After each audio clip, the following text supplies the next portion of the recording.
Good day, ladies and gentlemen. Before we get into things, just a quick warning up front.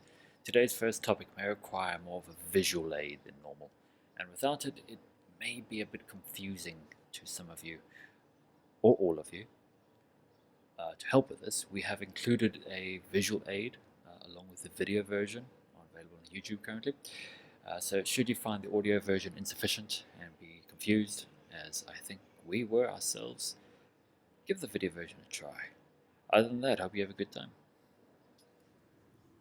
Alright, good day. Welcome back to Toasting Design, the design podcast. Once again, it's me, Schekman. You can't get rid of me just yet. We also have, once again, Mr. Michael Boer, and back with us is Mr. Hero Mangera.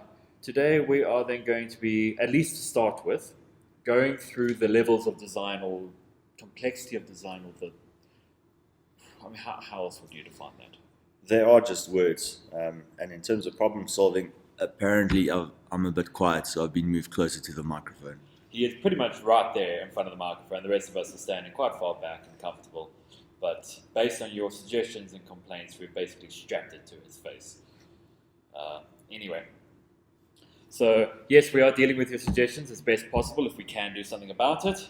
Otherwise, we're doing our own thing. So be it. Look, one of the main things that comes up a lot when it comes to tackling a design is it is that whole thing of how much is enough, but then what detail are you expected to take any one aspect or one entire system, or going into the detail of one component, or go high level for everything, and what does high level mean, what does low level mean? And so Mr. Michael Boer has come up with a rather nifty way of tackling that, or representing that in a way that helps us understand. I think one of the biggest problems with design is that it's very easy to get caught up on words, and design is also something where you can't just finish one part of it and then move on to the next. In fact, it's never ever finished. It comes down to how good is good enough. And the way that we try and explain what a student level design project is versus what a real life design project is by talking about the different levels of design. There are basically three of them. There's high level, mid level, and low level. And if I was to use an example, what could I use as an example? What, as a design project? Yeah, just as a thing. I have breathalyzers for debit cards / cell phones / cars. Cell phone so you don't drunk dial your ex. Ooh, credit card so you credit don't go on card. a shopping That's an spree. interesting one. Yeah. And cars for obvious reasons. Okay, so if I was to use a breathalyzer for irresponsible behavior or fun behavior, the actual sort of parts of the circuit board would be the low-level design, and the high-level design would be the overall concept. In terms of something like a racing car, the high-level thing would be, the overall shape, how many wheels, things like that. But the actual design of the wheel nuts or the axles, or detailed analysis of the brakes, that would all be done in low level. So the levels are high. That's your sort of first pass of the design, then mid, then low. There's also the detail of design, and obviously high-level design is done in very low detail. So, for example, if you're designing an ocean liner, low-level design or low level of detail is not worrying about the window shapes. Yeah. Whereas a high level of detail is working out what size the knobs on the cupboard doors are going to be.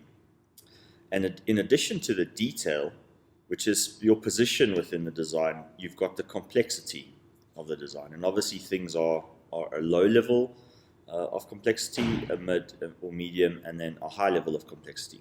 So if you take an aircraft, the overall size and shape would be high level, low detail, low complexity. However, the little gizmo that holds in this brand new state-of-the-art turbine blade will be low level design, high level of detail, high level of complexity. And at sort of second year level, we're just looking at high level design. So if we take the project from this year, which was this sort of disabled person stair lift, the overall shape, finding yourself a staircase, working out the performance, the overall geometry of the thing, that's all low level of detail, low level complexity. The students would then have to progress and just in the complexity direction to analyze an axle or a frame or a widget or a gizmo. At third year level, we're obviously looking for students to go into the sort of mid-level design at a mid-level level of detail and then sort of a mid to high level of complexity. And at fourth year level, it's everything. Yeah, now especially if you consider for the third year, okay, let's look at third year mech design. You were tasked with designing, if you were tasked, there was the task of a high level vehicle design. So in the case of a high level vehicle design, what we were looking at, so that would be a low level of detail. So we're not looking at exactly how many wheel nuts does the wheel have. We're not looking at exactly what tire do you have. Even within itself, not necessarily too much to, this is the exact gearbox. It's the complexity. I mean, okay, so if I understand this in terms of this table, and I'm going to try to put this table up. Yeah, we'll put an image of it up. Put an image of it up, or I'll put an image for you to download for yourselves. We'd be on the low level side, and what would the idea is to then progress from complexity from low to high complexity. Yeah. Okay, so you'd have a high complexity with your high level design. Especially in a third year level, that's certainly what I would expect. The complexity of your design is high, so there are no oversimplifying assumptions where the center of gravity is always dead center, or I'm just going to assume steel, or I'm just going to assume people don't move, or my engine is, everything is nice and perfect. The complexity level is how, it's the assurance, I guess. How else would you say complexity for a high level design of a vehicle, even let's say an aircraft? To me, the complexity is a function of the type of analysis you need to do to understand it. Okay. So, for example, if we were to just work on grip, for example, understanding coefficient of friction of, say, rubber on tar or concrete, it's not very complex. No. You can look it up. But if you are a tire engineer at Goodyear, that is a very, very complex job that you've got in terms of tire chemistry and the stresses between the different plies and all of that sort of stuff. Exactly. So then in the second half of the year, you've had to do what I've been telling you is a detailed design, or commonly referred to as low-level design. Now, okay, yes, we understand that we're talking about low detail, low complexity equals high level, and low level equals high, effectively, or a variant thereof. That I can understand can be confusing, but that is the general kind of definition when it comes to design. You have high level to low level. Low being in this sort of spectrum, you're starting high up and you're proceeding down the list to a low level. So that's where that comes from. But in terms of work, there is a low amount of work versus a high amount of work, and that's when we say detail, low detail to high detail. It's referring to amount, or in terms of complexity, it's the complexity of the analysis. So in the second semester, then the designs, you had to go to a detailed design. You already had a high level design. You already had that low detail but high complexity. It was now a time of going further down the table to a mid to, or depending on your system, mid to a high level detail, and then taking that then through those complexity aspects. I assume then I think if any of you are keeping up with this, make a PhD from Southwest 101. And the funny thing is, it is a really complex thing to explain. And the only reason that I've had to come up with this is a sort of map for students to work out, where am I? And it's rather strange in that you can use this for planning what you need to do, but you can also use this to try and figure out where you are in terms of problem solving. Exactly. Because the thing is, you can't just go into a design and that whole thing of coming up to a lecturer or your supervisor or whatever and saying, is this enough? As Michael said up front, it's never enough. There's always more to do. You need to be able to identify where you are in this table, where you are in the design. And that's half the struggle. And you almost have to do that early on. Yeah. Because, you need to know where you need to get, because obviously you have deadlines.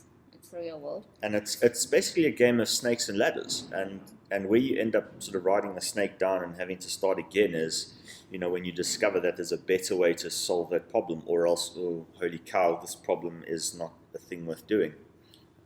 But you also you do proceed in a left to right, top down thing. You do not start a design also in the bottom right corner with a high level complexity and a high detail. Because to get any one component or any one subsystem or system of your design to those areas, high detail and high complexity, refer to the table by the way, high detail, high complexity, means that you have to have had the other areas to a sufficient level to be able to do that. Otherwise, it is actually not a high level, high detail, high complexity, because it's actually wrong. You haven't taken into account the other factors, and things are likely to then change. And when you guys see the table, you'll see that it's, the main part of it's a sort of 3x3 matrix, where at the start of it, sort of top on the left, you've got low, and down on the bottom right, you've got high.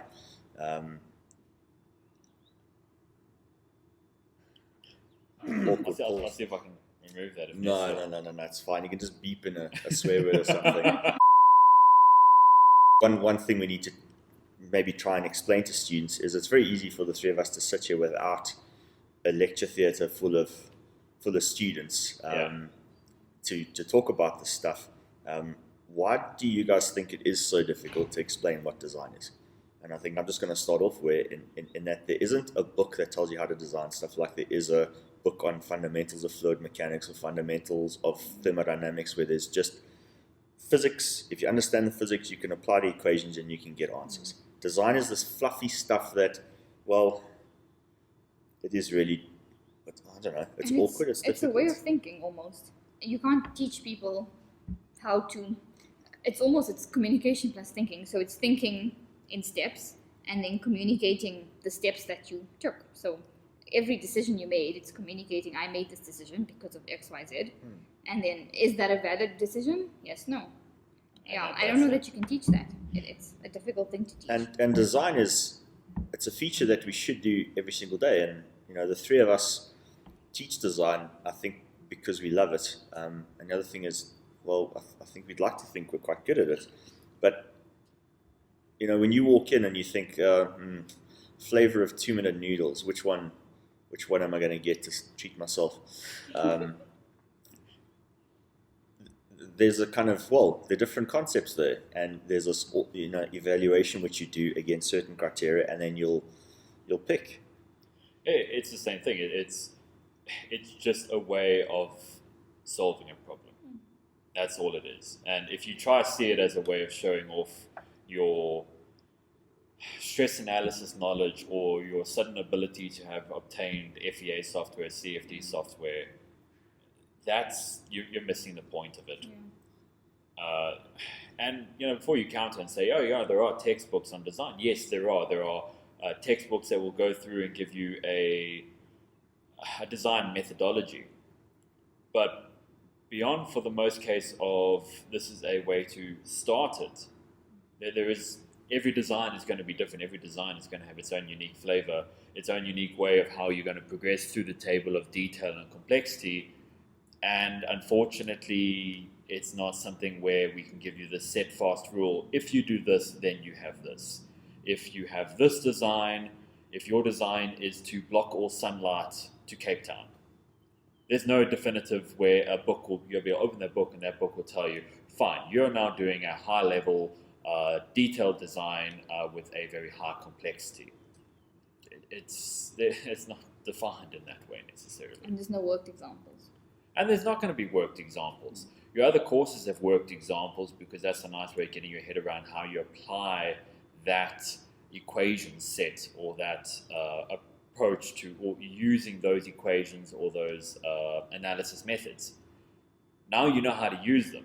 Now the idea is understanding where you then, or the time and place to then use those in your design, depending on. I did an interesting exercise with the third years where we try to come up with that horrible thing which we have in design, which is the sort of task as understood. And the problem is, what does the word task mean, and what does the word understand means? And there's no definition for the word understand. And more to the point that, look, that's the other thing. Is I hate the idea of if we say, let's look at a PRS or URS, product requirement specifications or user requirement specifications. There are our three main terms we always go into: requirements, constraints, and criteria. It's not the idea of the actual definition of the word requirement or the actual dictionary definition of the word constraint, especially when it comes to design, or even criteria, to be completely honest. It's about what it means for your design, and it's, maybe why in some ways we should probably be looking at starting to adjust the words we use. Yeah, we'll be changing the words next year. And I think the important thing is when you guys see the table, every single component which ends up going onto a complex design has its own PRS. Yeah. And when you look at the table, you have to have a PRS before you can move in that table.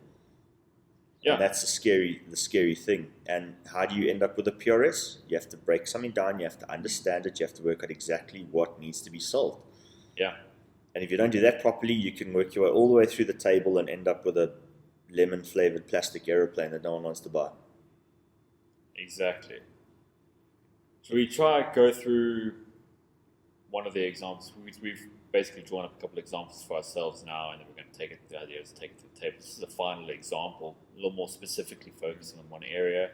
Actually, I suppose, yeah. So I've got a couple more minutes. We're going to try to keep to the 20 minutes band for this particular one here, and then we're going to do another 20-minute session right afterwards.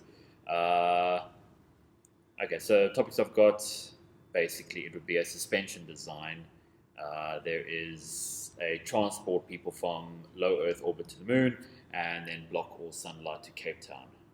What ideas do you have? So I said the breathalyzer one, cooling microwave / instant freezer, so if we can cool things down as fast as we can heat them up.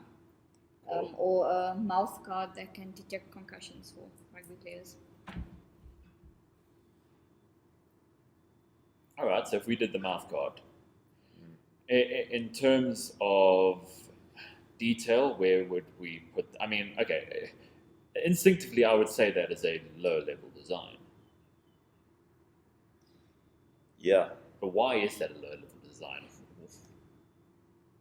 Well, I think what we need to break down is all, there are three parts to this. There's what is concussion, Sure, and how to detect it. How is it detected? Yeah, how is it detected?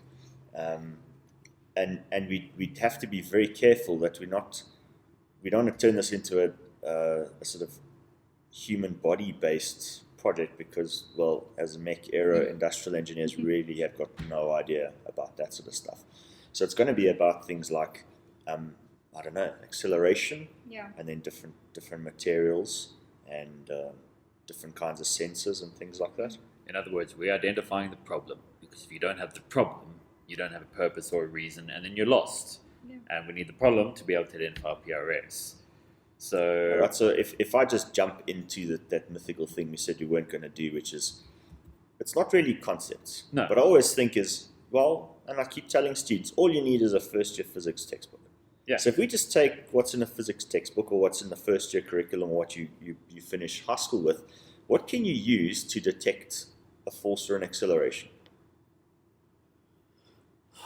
identify force. I'm just going to get you started. Let's think of chemicals. What chemicals could be used? How could you use something in the world of chemistry, not being an expert, to detect forces? I know some chemical that the harder you push it, the more it changes color. Or you get those ink things that move. Yes. So the ink moves away. I mean, I'm thinking of one of those. It's the rotation sensors that basically has the level of mercury or whatever the liquid inside. And as you rotate it, it then senses that. If you've got an acceleration, that's going to cause the liquid to then move. Okay, so that's a fluid-based thing, not a chemistry-based thing. Yeah. Okay. What could we use in the world of electricity or something? Could we use capacitance? Could we use contact stuff? Could we use something where the resistance changes? Resistance changes. I mean, it'd basically be a form of a load cell, effectively, by having two separated objects by a element that, when the one accelerates relative to one another, then you'd be able to theoretically obtain that. Yeah. So. Right. Let me throw a course out there. Applied Mech A. Applied Mech A would be looking at. There's direction of forces.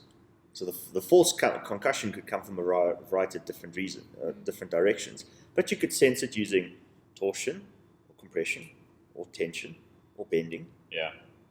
And then you could throw chemistry on top of that to try and work out. If you're using bending, what kind of chemicals change color if you put them into something and then it bends or twists it or something like that? Obviously, not to say that you then have to have one concept, one idea, one option being chemical rotation, strain, lateral, or whatever the case is. It's first, it's tackle those each individual aspects. And you have to think it through. And the bottom line is, I can see the calculation of the forces that can cause concussion to be relatively simple to do. That would be the highest level, lowest complexity type thing, where it's the actual, how do you make this thing? I mean, everyone's got to live inside a human's mouth, right? And it was a mouth guard. So there are other functions. Now, mouth guard, what is it there to do? Prevent you cracking your teeth. Yeah, stop your teeth.